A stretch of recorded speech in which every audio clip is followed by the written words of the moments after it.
Bien, muy pero muy buenos días a todos nuestros seguidores, a aquellas personas que están siguiendo estas plataformas de Bitácora Emuná. Muy pero muy buenos días, me complace decirles buenos días, buenas tardes, buenas noches desde todos los lugares del mundo. Desde aquí, esta Hannah Brudman para ustedes, trayéndoles una enseñanza, algo más.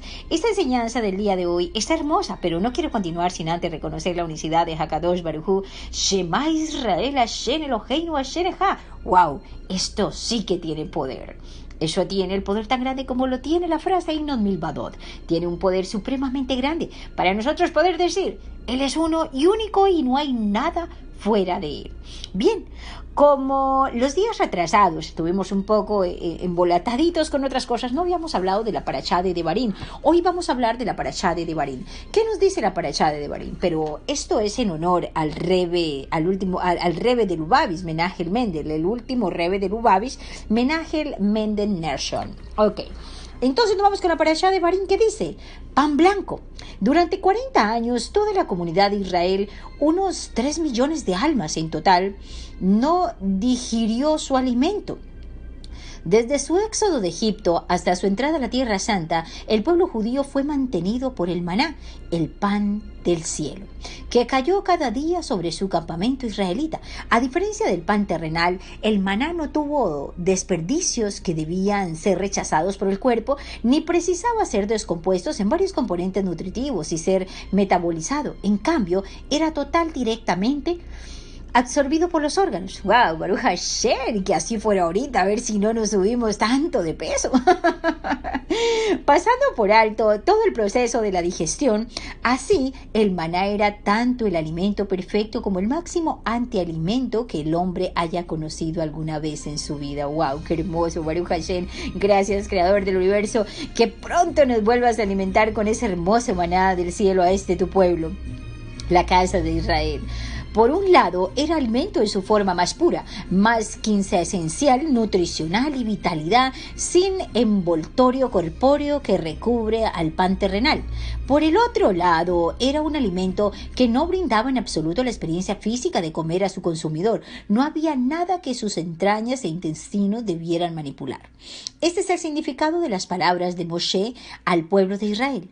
Dios te afligió y te hizo pasar hambre, alimentándote con el maná que ni tú ni tus ancestros han conocido, al fin de hacerte saber que no es solo con pan que vive el hombre, sino que es por la expresión de la boca de Dios que vive el hombre. ¡Wow! Baruch Hashem. Esta parasha me encanta porque aquí nos podemos conectar con lo que decimos, con ese reconocimiento, esa unicidad diariamente de Hakadosh Baruj Hu. Cuando recitamos el Shema, cuando decimos Einon Milvadot, cuando decimos ¡hey, alégrate! No pasa nada. Igual, así lo hizo el Creador. Eso también es para tu propio bien. Dice, en el pan de la tierra, la energía que impulsa el motor de la vida viene envasada en proteínas y carbohidratos. De hecho, la energía física implícita en el pan es ella misma un envoltorio, la corporización de la expresión de la boca de Dios, que es la esencia del pan, la verdadera fuente de su cualidad sostenedora de vida. Les estaba diciendo, el maná del cielo para no subirnos de peso, sobre todo las mujeres. Le estamos poniendo un poquito de color a la clase. No debemos de salirnos tampoco del contexto hermoso, divino que es la Torá. ¡Wow! Qué bello es poder extraer y poder imaginar cómo fue en ese momento del éxodo todos nosotros, todo nuestro pueblo, alimentado por el maná del cielo. A ello se debe que el alimento deba digerirse. La naturaleza de lo físico es que nada viene puro. El oro viene como escamas del tesoro escastradas en el mineral. El grano viene envainado en una cáscara. De modo que cada vez que debemos extraer espíritu de la materia, debe tener lugar un proceso de digestión, por el que la sustancia material es refinada y sus elementos más burdos rechazados. ¿Qué nos están enseñando aquí los sabios? Realmente en esa época, cuando era el pueblo de Israel alimentado con el maná del cielo, no teníamos necesidades Number one, no necesitábamos ir al baño. Esto es muy, pero muy interesante. ¿Cuántas personas tendrían el conocimiento de saber que realmente el pueblo de Israel por 40 años ni sus ropas fueron necesidad de lavarlas? Manteníamos limpios constantemente. El maná, sin embargo, era pan del cielo, vitalidad pura, era la fuerza vital divina con forma física, pero no era una corporización física. La materialidad de superficie del maná, pues se trataba de un objeto físico. Era solo para permitir que los seres humanos manipularlo y tragarlo, y se evaporaba en el momento en que entraba al cuerpo. Su sustancia era totalmente espiritual, absorbida directamente por los órganos y extremidades del cuerpo, sin requerir ningún proceso para extraer vitalidad y filtrar la escoria. ¡Wow! Baruch Hashem. Imaginémonos esto, es hermoso. De modo que en la víspera de su ingreso a la Tierra Santa, Moshe dijo al pueblo de Israel durante 40 años, Dios te ha alimentado con el maná, durante 40 años te afligió y te hizo pasar hambre, con un alimento que sembró la hambruna en tu ser corpóreo, un alimento que pasó por tu estómago como un espíritu puro sin mezcla. Durante 40 años has experimentado la esencia espiritual del alimento, absorbiendo directamente la expresión divina presente en su núcleo. Ahora, cuando entras a la tierra para sembrar, cosechar, trillar, moler, amasar y cocer tu pan, recuerda lo que has aprendido en el desierto. La materialidad de ese pan no es sino un contenedor exterior de la fuerza vital divina que reside en su interior.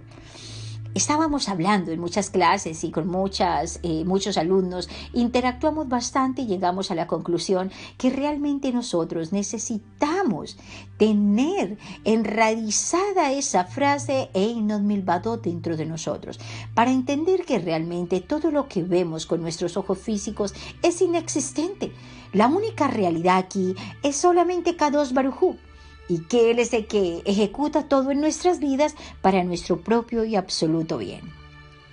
Dice el título, Cuestión de color. El libro bíblico de Deuteronomio, en el discurso final de Moshe al pueblo de Israel, pronunciado en las semanas previas a su desaparición, él rememora los sucesos de los pasados 40 años y reafirma el pacto de Israel con Dios en el monte Sinaí, con el cual el Creador los eligió como su pueblo, y ellos se comprometieron a cumplir su Torá.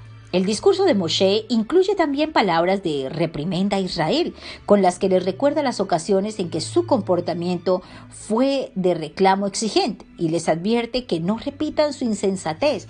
Muchas de estas reprimendas, sin embargo, no son deletreadas explícitamente, sino apenas insinuadas por ciertas palabras o asociaciones. Varias de estas alusiones están contenidas en el primerísimo versículo de Deuteronomio, que dice así: estas son las palabras que Moshe habló a todo Israel sobre la ribera oriental del Jordán, en el desierto sobre la sabana frente a Su, entre Parán, Tofel, Labán, Hatzirot y Dixahab. Como explica el Midrash, cada uno de estos mojones desierto, sabana, Su, Parán, etc., es una alusión a un pecado o desliz por parte de Israel en el curso de sus 40 años de travesía por el desierto. Con respecto a Tofel y Labán, nuestros sabios dicen, repasemos todas las escrituras y nos encontramos en un lugar llamado y no encontramos ningún lugar llamado Tofel o Labán. Más bien, el versículo está diciendo que Moshe los reprendió por su difamación. La palabra Tofel trae la traducción de difamación de blanco, Labán, maná, cuando ellos dijeron, detestamos este enclenque pan. Hasbe Shalom, ¿qué hizo mi pueblo? El maná es representado aquí por un color, por su color, con su blancura, que estaba en el corazón del descontento de aquellos que lo difamaron. El maná era la más sustancial de todas las sustancias. Su cobertura física, el más delgado de los revestimientos, por eso era blanco. Sí, siendo de forma física, tenía que tener un color. Este era blanco y el más abstracto e incoloro de los matices. Detestamos este enclenque pan, regonzaban algunos.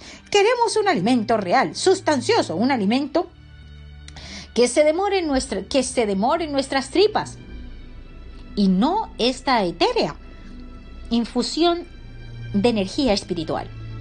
Un par de capítulos más adelante encontramos otra de las reprimendas de Moshe a Israel, esta vez por una flaqueza de una naturaleza opuesta, una debilidad cuya causa y esencia fue el excesivo apego al maná. En el tercer capítulo del Deuteronomio, Moshe menciona que en un incidente, relatando en forma detallada lo que dice en Números 32, de las dos tribus, Rubén y Gad, que pidieron no ser llevadas dentro de Israel, sino que en cambio se les autorizara a radicarse en las tierras del este y del Jordán, conquistadas en las guerras de Israel contra dos reyes emoritas, Sihón y Og. Moshe se sintió sumamente trastornado por su pedido, igualando sus aspiraciones al pecado de los espías que 38 años atrás también desdeñaron la idea de cruzar el Jordán y radicarse en la tierra de Israel. ¿Por qué desearon estas dos tribus permanecer fuera de la Tierra Santa? La Torá nos cuenta que los rubenitas y gaditas poseían enormes cantidades de ganado. Las tierras de este Jordán eran primariamente tierras de pastoreo, en tanto que el suelo de Israel era más apropiado para el cultivo, viendo su futuro más como pastores que como labradores, pidieron recibir su parte en la tierra prometida al este del Jordán.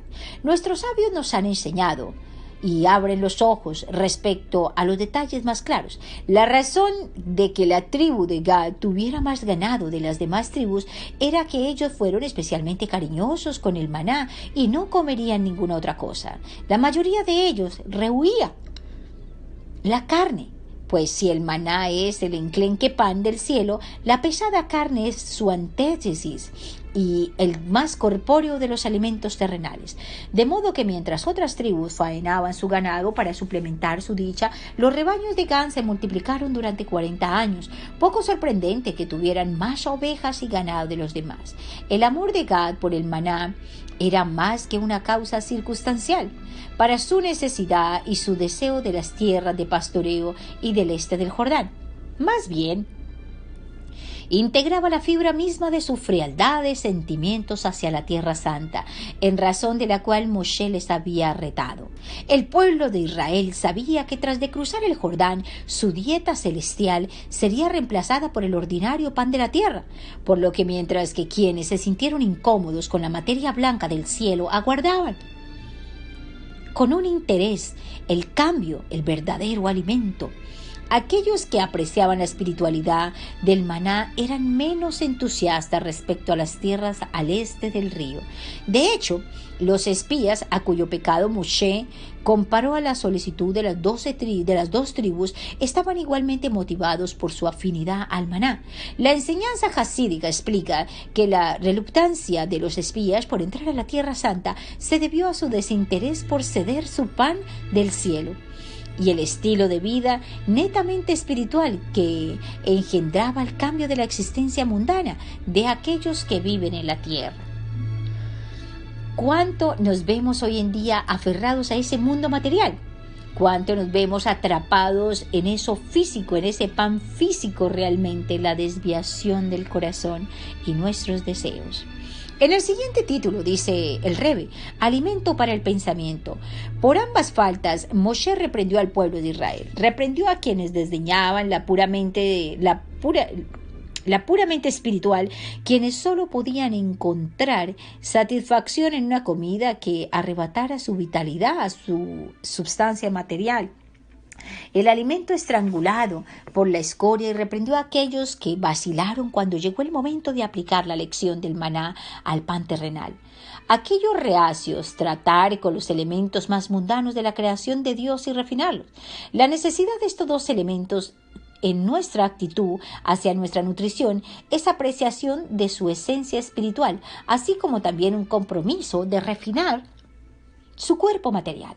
Se aplica igualmente al alimento intelectual que ingerimos. Venid, comed de mi pan. Invita al profeta en nombre de Dios, refiriéndose a la Torá, la voluntad y la sabiduría divina comunicada a nosotros en el Sinaí. La Torá es alimento para el alma, absorbida por nuestros labios, oídos y ojos, digerida por nuestras mentes, para nutrir nuestras vidas morales, psicológicas y espirituales. ¡Wow! Baruch Hashem, eso es cierto. Siempre lo hemos dicho, aparte que es un manual de vida, es nuestro alimento espiritual. Es todo lo que podemos conseguir. Tenemos todo en ella, tenemos todas las respuestas. No hay nada que no tenga respuesta en nuestra vida dentro de la Torá.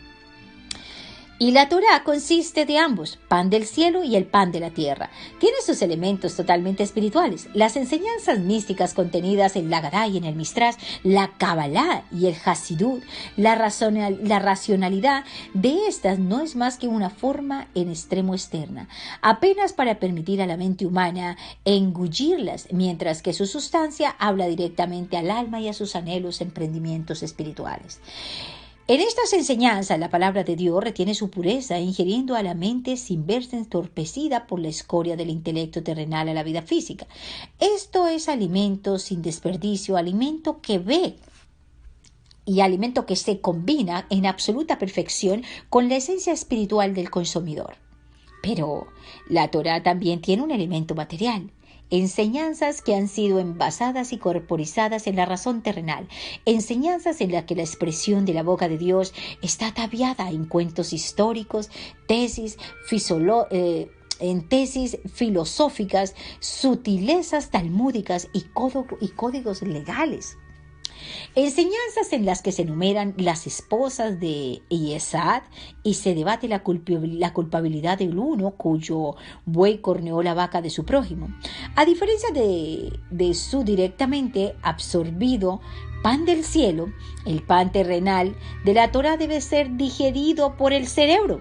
Esto me gustó muchísimo. Casualmente hemos estado haciendo muchos vídeos del tema de la audición, porque es tan importante realmente escuchar, aprender a escuchar con ese oído interno, con ese oído espiritual y desprendernos de esa parte física que no nos deja entender. Miren lo que dice: a diferencia de su directamente absorbido pan del cielo, el pan terrenal de la Torá debe ser digerido por el cerebro. Y si nos vamos a una parte real, para que el cerebro pueda absorber el conocimiento, debemos absorberlo, sobre todo la Torá. Todos los temas de Torá deben escucharse con el oído espiritual. Esto debe tamizar los hechos y los argumentos, reduciéndolos en sus jugos analíticos, extrayendo de ellos las leyes e ideas que nutrirán los pensamientos, sentimientos y actos de una persona. ¡Wow! Por eso es que mencionamos siempre la Teshuvá. Recordemos que la Teshuvá es el retorno al Creador. El que retorna al Creador estudia la Torá. Al estudiar la Torá y sus códigos y sus leyes, poco a poco nos vamos nutriendo, vamos rectificando, haciendo ese retorno, rectificamos al Creador. Pero no lo que pasa hoy en día en el mundo, que todo el mundo dice: sí, yo ya hice Teshuvá, yo retorné, pero sigue quejándose, le sigue doliendo, sigue quejándose por la situación económica, sigue criticando al vecino, sigue criticando a los hijos, sigue peleando con su esposo, sigue peleando con su esposa, sigue siendo una persona totalmente opuesta a lo que realmente la Torá nos enseña. Todos hemos aprendido que así como recibimos grandes bendiciones de la Torá, también podemos recibir grandes reprensiones por entrar a abusar de la divinidad. Muchas personas irresponsablemente hoy en día lo están haciendo. Están surtiendo y llenando de Torá muchas personas que no se han rectificado. Es bueno que todo el mundo sepa que para poder absorber la Torá es necesario hacer una teshuvá, un proceso de retorno, pero no es solo decir: sí, hoy estoy aquí y ya entonces ya mañana empiezo a leer la Torá y empiezo a escuchar y empiezo a hacer. No, se trata del retorno interior de tu ser, de tu neshama, de tu alma, de que tomes esa sefiró internamente y las rectifiques. Hay que rectificar esas cualidades negativas, esos malos rasgos de carácter, tenemos que rectificarlos. Continuamos con lo que dice el Rebbe. En esta forma, el pan divino hasta contiene desperdicio, preguntas que son formuladas solo para ser refutadas o opiniones que se consideran solo para ser rechazadas. Aquí Dios deseó que su sabiduría fuera procesada en la mente humana. Miren qué hermoso es esto. Asimismo, cuando Él entregó su Torá, que lo hizo en una voz audible y todos escuchamos y aceptamos. Aquí Dios deseó que su sabiduría fuera procesada en la mente humana. Todo lo que es la Torá debemos absorberlo con el oído interno, el oído espiritual, para que sea una buena nutrición para nuestro ser interior. Aquí también se aplica a los dos peligros latentes acerca de cuáles advierte Moshe: el traspié de aquellos que no pudieron tratar con la eterealidad del maná y el error de aquellos que se retenían repelidos por el pan terrenal de la tierra del oeste del Jordán. Hay quienes restringían su involucración con la Torá de Dios al pan material de sus trabajos éticos y legales, de la sabrosa carne del pipir. Debate dialéctico, talmúdico, quiere decir esta frase. Ellos desprecian el enclenque pan de su maná esotérico. La Torá se nos dio como una guía para la vida sobre la tierra, dicen ellos, no como algún transporte místico a las alturas espirituales. Otros van al extremo opuesto, gozando en la sublimidad del pan celestial de la Torá, mientras descuidan sus enseñanzas materiales. Miren lo que volvemos a repetir. Otros van al extremo opuesto, gozando de la sublimidad del pan celestial de la Torá, mientras descuidan sus enseñanzas materiales. Hay que tener mucho, pero mucho cuidado cómo se estudia la Torá, cómo nos allegamos a ella. No podemos desconectarnos de lo físico y entrar a lo espiritual. Estamos en un mundo físico y mientras estemos aquí tenemos que estar conectados, lo físico y lo espiritual. Entonces dice: ¿por qué tentar en busca de la verdad con las imperfectas herramientas de la razón humana? Dicen ellos, cuando Dios nos ha provisto con el niveo blanco alimento, cuando ha puesto a nuestra disposición la quinta esencia de su sabiduría, ataviada únicamente en el más fino de los vestidos. Para los dos campos Moshe tuvo palabras de reprimenda. Criticó a quienes difamaron el blanco por su incapacidad para apreciar la innata espiritualidad de la vida y por su fracaso de darse cuenta de que solo aquel que ha degustado la expresión de Dios en su pureza puede apreciar la esencia divina de todo, el pan, incluyendo el pan material, el pan material digerido por el cuerpo, y reprendió a aquellos que se limitaron a una dieta totalmente espiritual por su fracaso en comprender que si bien hay momentos como en la primera generación formativa de un pueblo que requiere una ingestión pura de divinidad, Dios desea que nosotros que comamos de la carne y el pan terrenal y provoquemos el refinamiento de nuestra existencia material. Eso quiere el Creador. Envístete en el mundo físico, pero vive en lo espiritual, para que eleves todo lo físico a lo espiritual. Esa es la tarea nuestra en este mundo.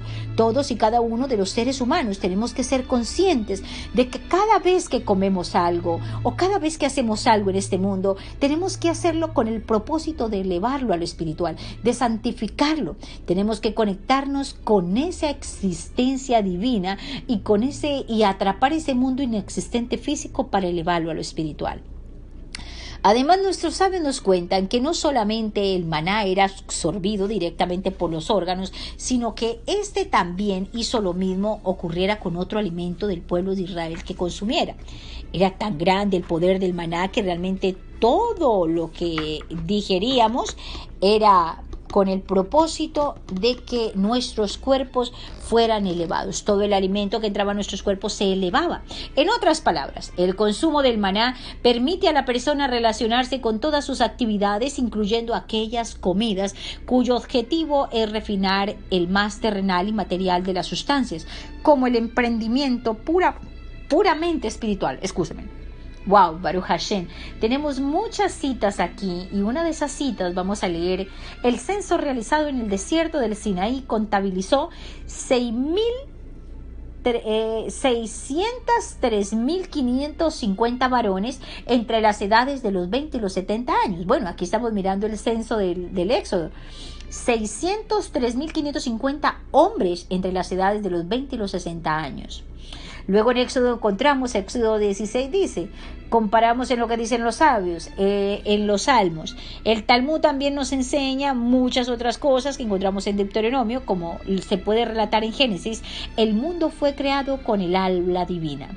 Miren que esto también vuelve y repite algo que les he mencionado mucho, lo de la parte auditiva. ¿Qué está pasando con el mundo y el estudio de la Torá y toda la Torá que está desperdiciándose por ahí? ¿Por qué no hay entendimiento? Porque no hay un buen oído. Eso es lo que está sucediendo en este momento alrededor del mundo. ¿Por qué? Porque especialmente en Latinoamérica las personas se están enfocando yo veo esto, yo aprendo esto, yo no sé qué, pero al día siguiente o al rato realmente no se acuerda de nada, no aprendió nada, realmente no ratificó en su ser interior. ¿Por qué? Porque es un mal oyente, porque está oyendo con el oído del ojo. Miren lo que les digo. Y eso ya se los había repetido en varias clases. Están escuchando es con lo que ven, no con lo que realmente están escuchando, la importancia del oído interno. Esto es muy importante. Como se relata en Génesis, el mundo fue creado con el habla divina. Dijo Dios, haya luz, que la tierra haga brotar vegetación, etc. Y el universo fue llamado a ser. La enseñanza jasídica explica que estas mismas palabras y las letras permanecen por siempre dentro de toda la creación para concederles vida y existencia, pues si estas letras partieran siquiera por un instante, Dios nos libre, y regresaran a su fuente, todo se volvería nulidad y nada absoluta, y sería como si jamás hubiese existido del todo. Este es el significado de lo que Rabbi Ixaluria, sea su memoria en bendición, enseñó que incluso en la materia completamente inanimada, tal como tierra, piedras, agua, hay un alma y una fuerza vital espiritual. Esto es las letras del habla divina investidas en su interior que continuamente le dan vida a la existencia. Hace poco tuve una conferencia en Colombia. Les hablaba realmente de la existencia de lo que nosotros no podemos percibir. Muchas personas dicen, y también lo han escuchado, que un gran sabio, un gran sadí como Raharus nos ha enseñado a todos a ser muy conscientes de que tenemos que agradecer por cada una de las cosas que tenemos en este mundo. Efectivamente, todos los sabios nos lo han enseñado. Tenemos que agradecer por el alimento, tenemos que agradecer por lo que usamos, el lápiz, el cuaderno, la silla, la ropa, todo, absolutamente todo. ¿Por qué?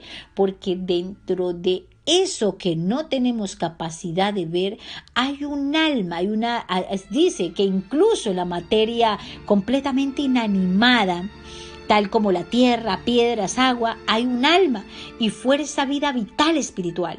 Por ende, nuestra tarea es agradecer por ello y bendecir ello para elevarlo a lo espiritual, para elevarlo a esos mundos superiores. Esto es lo de las letras del habla divina investidas en el interior continuamente que dan vida y existencia. Esto lo encontramos también, esto es lo que nos han enseñado los sabios del libro del Deuteronomio. Muy, pero muy profundos los temas que son de la Torá, gracias al Creador por los sabios que se ha permitido darnos estos discernimientos. Encontramos aquí otro discernimiento que se halla en Números 11:7 que dice, la Torá dice del maná que su color era el color del cristal, de modo que la blancura del maná podría ser pureza de la transparencia. Según Rashi en el versículo él dice, y otros sabios que sin embargo traducen Bedolá como perla, era tan bello como la perla. El etéreo del maná se expresó también en su sabor, no tenía gusto propio y no obstante ello, todos los gustos del mundo podían experimentarse en él. ¡Wow! Eran los 1000 deleites. Igual, el gusto del maná, su color, describiéndolo como un cristal en el que se refractaban todos los colores. Wow, Baruch Hashem, qué hermoso tuvo que haber sido, y aparte todo delicioso. Imagínense en este momento solamente nosotros llegar y tin y que nos llegue el maná, alimentarnos con todos los sabores de la tierra. Wow, qué hermoso.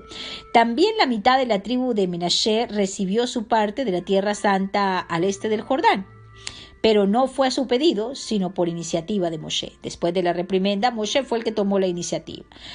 A su radicación en las tierras abarcó solo los aspectos positivos de este desarrollo: la ampliación de las fronteras de Israel, la necesidad de un segmento más espiritual al costado terrenal grueso de la nación judía, y ellos no fueron incluidos en la reprimenda de Moshe, Rubén y Gad.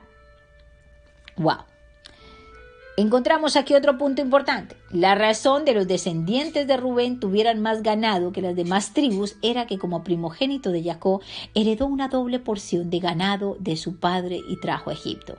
Así, Moshe, en cuyo mérito cayó el maná, se encontró incapaz de tratar el deseo de carne de Israel. Cuando los judíos reclamaron carne, Moshe exclamó a Dios: ¿De dónde tengo yo carne para darle a esta nación? ¿Cómo puedo yo proveer del maná y convertirme en un proveedor de pan mundano de la calidad más burda carne? Sobre esta conexión especial entre Gad y el maná, encontramos una extracción en el Santo Zohar. Y siguen diciendo los sabios: el estilo de vida apartado y el único con la naturaleza del pastor, la elegía vocación de los rubenitas y los gaditas, obedecía también a su deseo de una existencia más espiritual, tal como la vida del pastoreo de los patriarcas. Mientras se derivaban de sentimientos similares, el arco de los rubenitas y los gaditas y de los espías difería en varios aspectos importantes.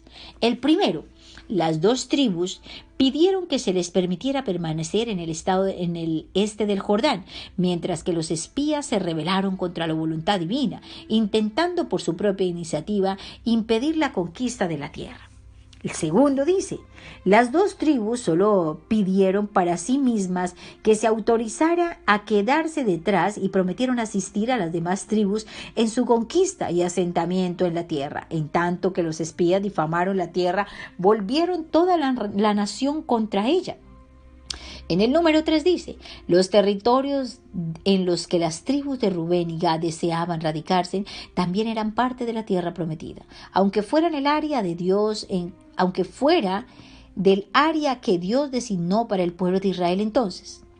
Bueno, y encontramos en un versículo del Midrash que dice: mientras que los espías desearon permanecer en el desierto, por todo esto el pecado de los espías tuvo grandes consecuencias para ellos y para toda su generación, mientras que el pedido de las tribus de Rubén y de Gad fue aprobada por el Altísimo e incluso expandido. Encontramos, dice, de hecho, su asentamiento en los territorios del este del Jordán tuvo el efecto de extender las fronteras de Israel para incluir estas tierras. Y aparecemos algo que dice en la Torá: la Torá se dio solo para quienes comieron del maná. Wow, Baruch Hashem, esto me ha complacido, esta clase me ha llenado de mucha enseñanza y de mucha fortaleza cada vez más, porque todos los días trato de persuadir a mis alumnos y enseñarles la importancia que es entender realmente ese significado, ese valor tan grande que es esa frase, Einot Milvado. La Torá se dio para quienes comieron del maná. ¿Qué es comer realmente del maná? Comer del maná es tener confianza y fe en el Creador. Ese bitajón, esa emuná intensa en Él, plenamente. No hay nada fuera de Él. Einot milvado. Nada, absolutamente nada está fuera del Creador. Entonces, ¿para qué tantas creencias y para qué tanta torpeza? Estrellándonos contra las paredes de un mundo físico inexistente. Debemos poner los pies sobre la tierra y entender que realmente la Torá es el manual de vida para llegar a esa hermosa teshuvá, retornar al Creador. Y ella es nuestra llave principal para esa teshuvá. Ella es la que nos ayuda a retornar. Ella es ese maná del cielo. Pero para que ese maná realmente pueda hacerse existente en nuestro mundo ahora actualmente, debemos realmente absorberlo como debe ser. Debemos acercarnos a la rectificación, hacer un proceso de retorno, de conciencia. Dios es solamente uno. Si no soy judío, debo hacerme monoteísta con las 7 leyes de Noé. Debo observar la Torá en esta forma y en estas condiciones, sin estar corriendo tras de una u otra cosa o un otro comentario, no. No nos hagamos juicios con nuestras propias creencias de que soy un pecador, no puedo hacer esto, no puedo hacer lo otro. Realmente no amerita ese tipo de circunstancias. Ahora lo que se amerita es que todos nos encontremos unos con otros, nos demos la mano, nos demos un saludo, nos demos un abrazo, digamos, hacemos parte de esta creación. Estamos en el mismo barco. Es el momento de que todos consumamos el maná del cielo. Es el momento que nos pongamos de acuerdo y nos desprendamos de esos deleites espirituales, ese alimento físico. Bueno, no estoy diciendo que no alimente los cuerpos, no mañana digan, no, es que Hannah Brudman está diciendo de que no alimentemos el cuerpo. No, estoy diciendo que alimentemos el alma, traigamos el maná del cielo. Nuestra hermosa Torá nos tiene ese maná hermoso que es el alimento espiritual. Bien, esta fue la clase de Devarim, la parashá de la semana pasada, y esta semana tenemos la siguiente parashá que viene en otro audio. Espero que esta lectura en honor al Rebbe de Lubavitch realmente tenga un gran fortalecimiento para cada uno de ustedes en sus vidas, en sus almas, en su ser interior. Es el momento de rectificarnos. No hay tiempo para mucho, es el momento para rectificarnos. Ahora que ya sentimos pasos agigantados, nos pueden decir los sabios, estamos en los talones mesiánicos, estamos ya para ser redimidos, sí, es verdad, pero tenemos que vivir esa realidad. Vivamos esa realidad espiritual. ¿Y cuál es esa realidad espiritual? Dejemos de creer en lo que no tenemos que creer en este mundo físico. Dejemos de estar escuchando con el oído físico para poder escuchar los mensajes del cielo. Para poder entender los mensajes del Creador, debemos de soltar ese oído físico.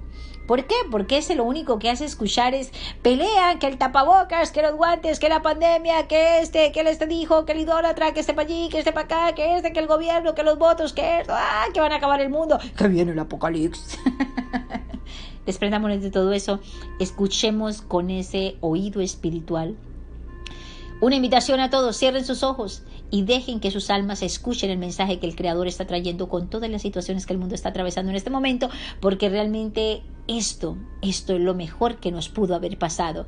Somos beneficiados, estamos en la última generación, seremos testigos de las grandes maravillas del Creador en este mundo, vamos a ser testigos de todo lo que la humanidad va a evolucionar. A nuestros ojos, el Eterno hará evolucionar esta creación, pero todo depende de cada uno de nosotros. Para pasar a esa evolución, debemos de ser conscientes que el séptimo cielo se alcanza en pro de nuestra rectificación y que debemos realmente allegarnos a los verdaderos maestros, a los verdaderos sabios de la Torá. No más maestros peleles, no más maestros medio aprendices, verdaderos maestros, sabios de la Torá, verdaderos judíos, no judíos disfrazados de judíos, verdaderos judíos que enseñen lo que es la Torá al mundo, a las naciones, el compromiso. El Rebbe de Lubavitch decía, vayan, enséñenle al mundo a que cumplan las 7 leyes de Noé y que salgan de esa idolatría. Así que, bueno, que no nos confunda el hombre y que no nos domine el hombre, que no nos domine un chip, que nos domine el Creador. Bendiciones para todos. Esta fue su Rebbe Hannah Brudman. Hakadosh Baruj Hu nos siga bendiciendo a todos y nos trae una pronta redención. Y con esa redención, Mashiach, en la reconstrucción del Bet Hamikdash. Amén, amén y amén. Bendiciones. Shalom Aleichem.